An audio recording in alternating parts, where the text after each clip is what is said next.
bien, bonsoir. C'est Noël Clément qui vous présente le Market Inside comme tous les soirs, comme chaque soir de la semaine, après la clôture du marché européen.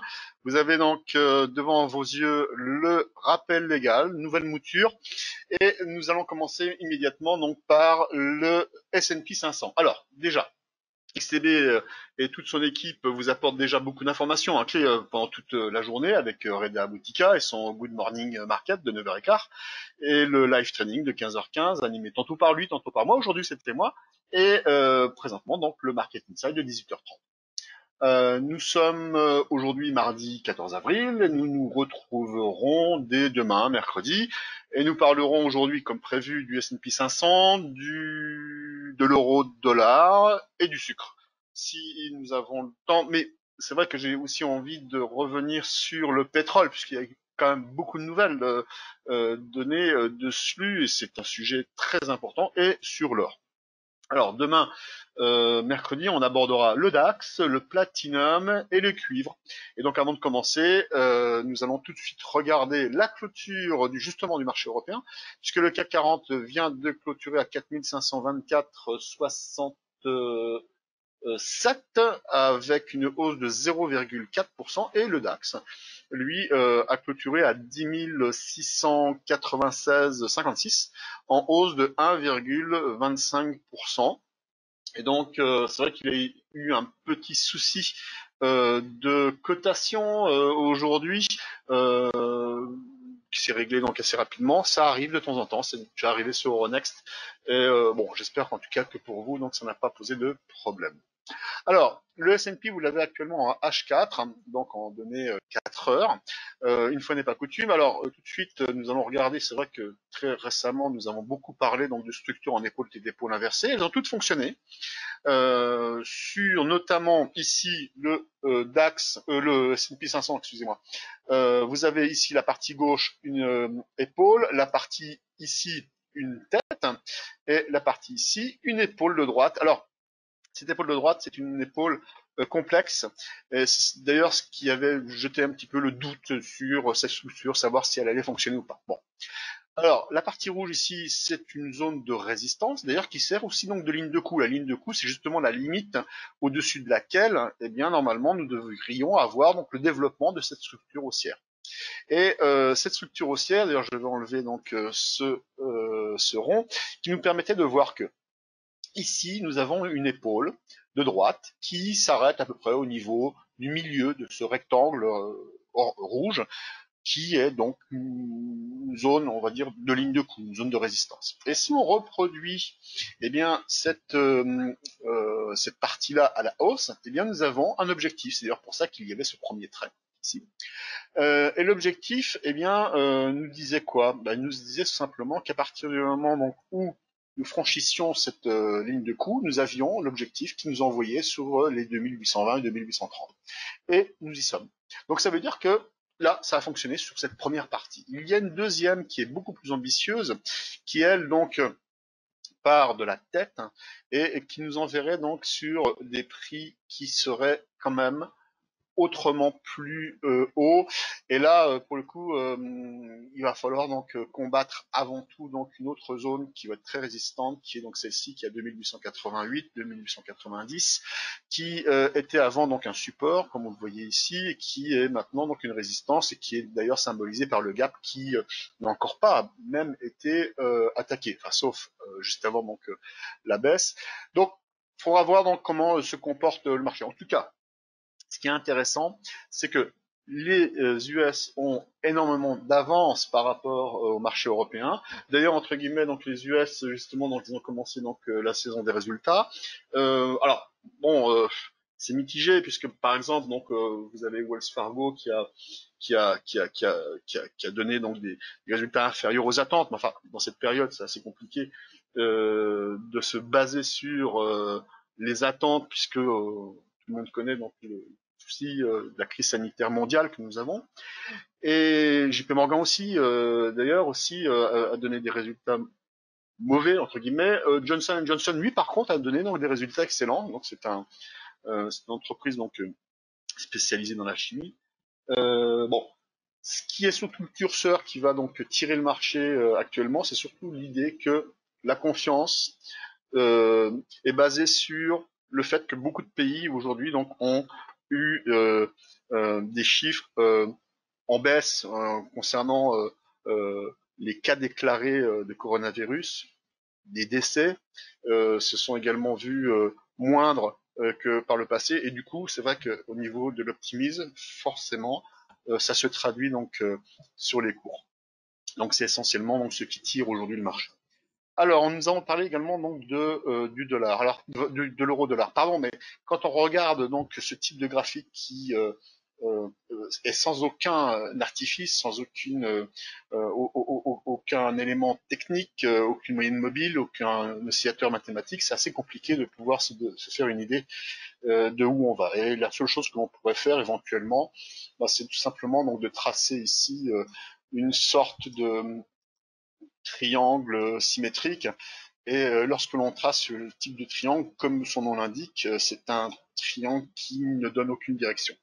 C'est ni haussier ni baissier, c'est plus une harmonique. On voit très bien que à partir du moment donc où nous avons donc ce type de mouvement très fort à la hausse, on repart très fortement à la baisse, et après par la suite donc on rentre comme dans un corner. Eh bien l'idée ce serait plutôt de se dire bon ben voilà, si on sort à la hausse, eh bien ici on met un ordre d'achat, si on sort à la baisse, on met un ordre de vente. Mais c'est plus de l'ordre, j'ai envie de dire, d'un trade en pile ou face qu'autre chose. Par contre, lorsque l'on passe en mensuel, donc j'avais donc déjà fait donc, une construction qui nous permet de gagner du temps, eh bien, en mensuel, ce que l'on voit, c'est quoi? Eh bien, c'est que nous avons donc une oblique qui, elle, donc remonte à 2008. Hein, c'est une oblique qui a montré que l'euro-dollar, tout simplement, cotait aux alentours des 1,60. Hein, et donc, cette oblique inexorable donc, nous amène donc sur les indices si on arrive donc en 2023. Mais pour l'instant, donc, nous sommes en 2020 et franchement, ce qu'il est en train de nous dessiner, ce serait plutôt une structure, et on revient encore sur ces fameuses épaules des épaules, où nous aurions ici une épaule de gauche, une épaule de droite qui sera en construction. Peut-être qu'elle est déjà là, peut-être qu'elle sera là d'ici 2020-2021. En tout cas, nous aurions une tête qui serait donc terminée ici, et surtout donc une ligne de coup qui serait située aux alentours des 1,05, 1,04. Bon. Et si jamais nous venions donc à la casser, eh bien nous aurions donc plutôt un objectif qui serait autour des 0,94, 0,95.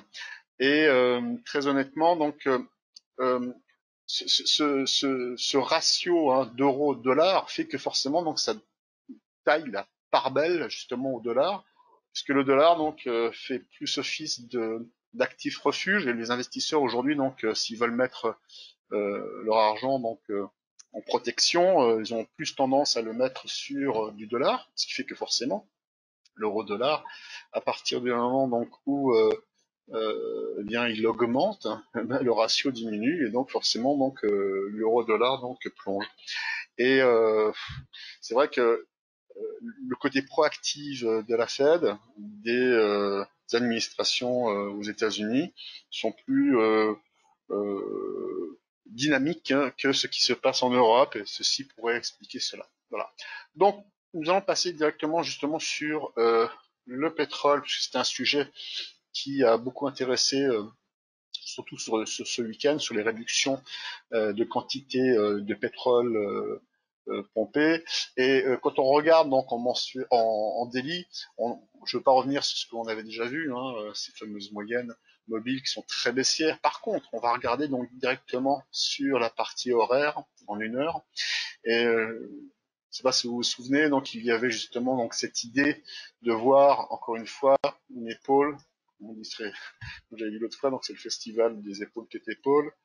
Eh bien, ici, vous aviez sur cette partie gauche, ici, une épaule de gauche, ici, une tête, et ici, une épaule de droite. Et c'est vrai que par la suite, on s'est rendu compte que ça pouvait être une épaule de droite complexe, donc une structure complexe, qui, de toute façon, nous ramenait systématiquement sur une ligne de coup qui, si jamais donc elle était franchie à la baisse, eh bien, précipitait les prix sur un objectif. Alors cet objectif, comment pouvait-il être calculé?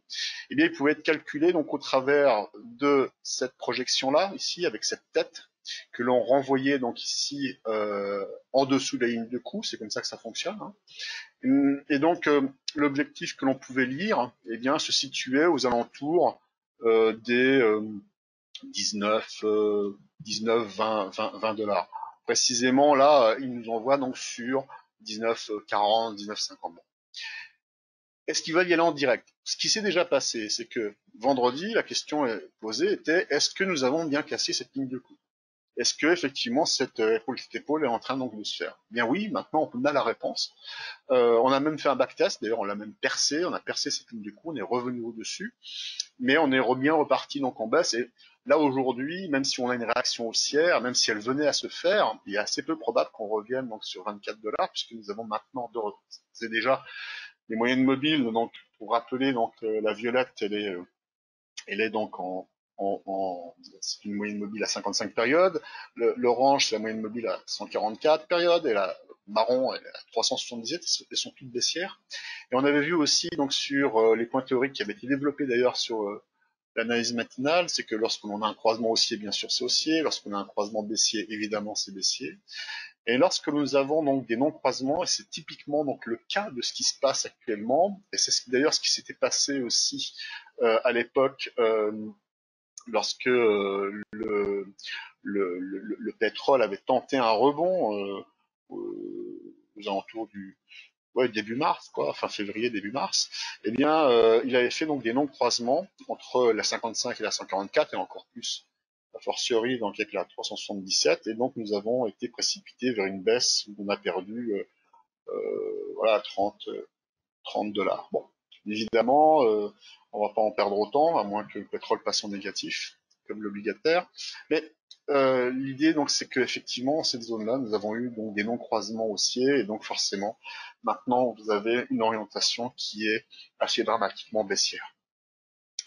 Donc voici donc pour le pétrole, l'or, et donc je vais peut-être aussi arrêter là, puis après le sucre, on en reparlera donc demain, on verra ça plutôt demain. L'or, il y avait aussi une proposition qui avait été faite donc pour rentrer à 1652 dollars. Là, vous l'avez donc en weekly, en données hebdomadaires. On voit que l'objectif est quasiment évident maintenant, puisque forcément les prix ils sont allés, ils sont même dépassés les 1735. Eh bien, c'est plutôt la zone des 1830 voire 1900. Bon, pour l'instant, si on regarde simplement du point de vue quotidien, eh bien, la zone d'entrée qui avait été proposée donc était ici, voilà, sur les 1652. Et puis la proposition de rattrapage pour ceux qui avaient raté cette entrée, donc c'était de pouvoir faire un achat aux alentours des 1631. Malheureusement, nous sommes descendus que sur 1638,19.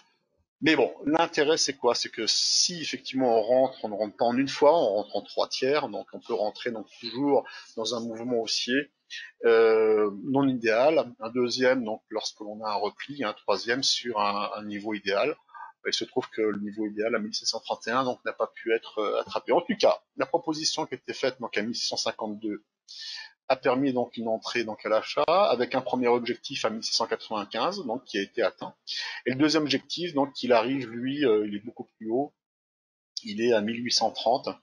Alors bien sûr dans une bonne gestion du trading, il est intéressant toujours donc de couper les positions pour revenir donc reprendre un prix plus bas. Là aujourd'hui donc le premier objectif il est atteint, le deuxième à 830 en espérant donc qu'il devrait y être, mais pour le long terme, donc on est beaucoup plus haut, donc je n'en parle pas maintenant, ce n'est pas utile, il est vraiment donc beaucoup plus haut, et donc on aura toujours l'occasion donc de voir cela. Bon, je n'en fais pas plus, je vous souhaite une bonne soirée, protégez-vous avec les stop loss, surtout si vous avez donc un stop qui vous permet donc, en plus de cela, donc conserver vos bénéfices, ça devient donc un stop win, et ça serait tant mieux pour vous.